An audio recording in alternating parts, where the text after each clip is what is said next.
ఇవ్వడం జరిగింది అధ్యక్ష.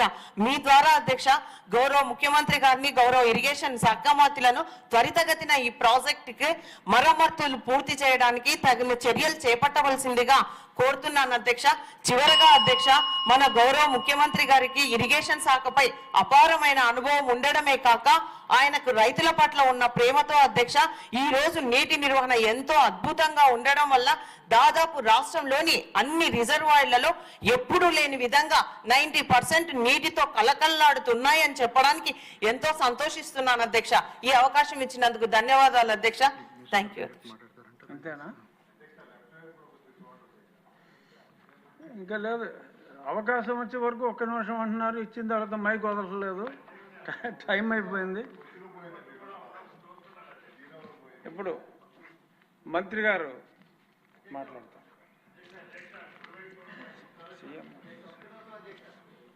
మంత్రి గారు.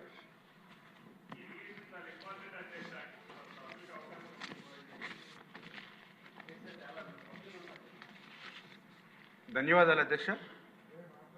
ఏదైతే ఇప్పుడు గౌరవ సభ్యులు నల్లరి కిషోర్ కుమార్ రెడ్డి గారు, అదేవిధంగా జ్యోతుల్ నెహ్రూ గారు, ఆదినారాయణ రెడ్డి గారు, బొలిశెట్టి శ్రీనివాస్ గారు, ప్రశాంత్ రెడ్డి గారు, కొండ్రు మురళీ గారు, సోమిరెడ్డి చంద్రమోహన్ రెడ్డి గారు, మరి ఆంజనేయులు గారు, శిరీష గారు, చరితారెడ్డి గారు, ఇట్లా చాలామంది గౌరవ సభ్యులందరూ కూడా ఈ ఇరిగేషన్ శాఖకు సంబంధించినటువంటి గత 5 సంవత్సరాల పాలనల విధ్వంసం సంబంధించి తమ నియోజకవర్గం కానీ రాష్ట్రానికి సంబంధించినటువంటి సమస్యలు, అదేవిధంగా ఈ యొక్క 12-14 నెలల కాలంలోనే ఈ యొక్క ఇరిగేషన్ శాఖకు సంబంధించి చంద్రబాబు నాయుడు గారి యొక్క సూచనల మేరకు జరిగినటువంటి అభివృద్ధిని కూడా ఈరోజు మరి చర్చలుగా మరి మన ముందుకు తీసుకురావడం జరిగింది అధ్యక్ష.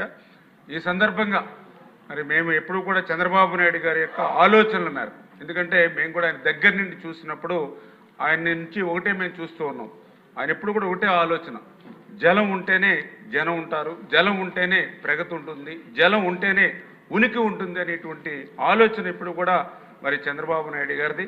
ఎందుకంటే మనం కూడా చూసాం, ఏ దేశ చరిత్ర చూసినా, ఏ ప్రపంచంలో ఏ చరిత్ర చూసినా కూడా పల్లెల నుండి పట్టణాల వరకు కూడా మహానగరాల వరకు కూడా చూస్తే నదుల యొక్క వనరులను ఉపయోగించుకునే నదీ పరివాహక ప్రాంతాల్లోనే నాగరికతలు అభివృద్ధి చెందినటువంటి పరిస్థితి మనందరం కూడా చూసాం అధ్యక్ష. అటువంటి స్థితిలో మన ఆంధ్రప్రదేశ్ అంటే ఈరోజు విభజిత ఆంధ్రప్రదేశ్ కావచ్చు, గతంలో ఉమ్మడి ఆంధ్రప్రదేశ్ కావచ్చు, 100% వ్యవసాయం మీద ఆధారపడినటువంటి రాష్ట్రం అధ్యక్ష ఆంధ్రప్రదేశ్.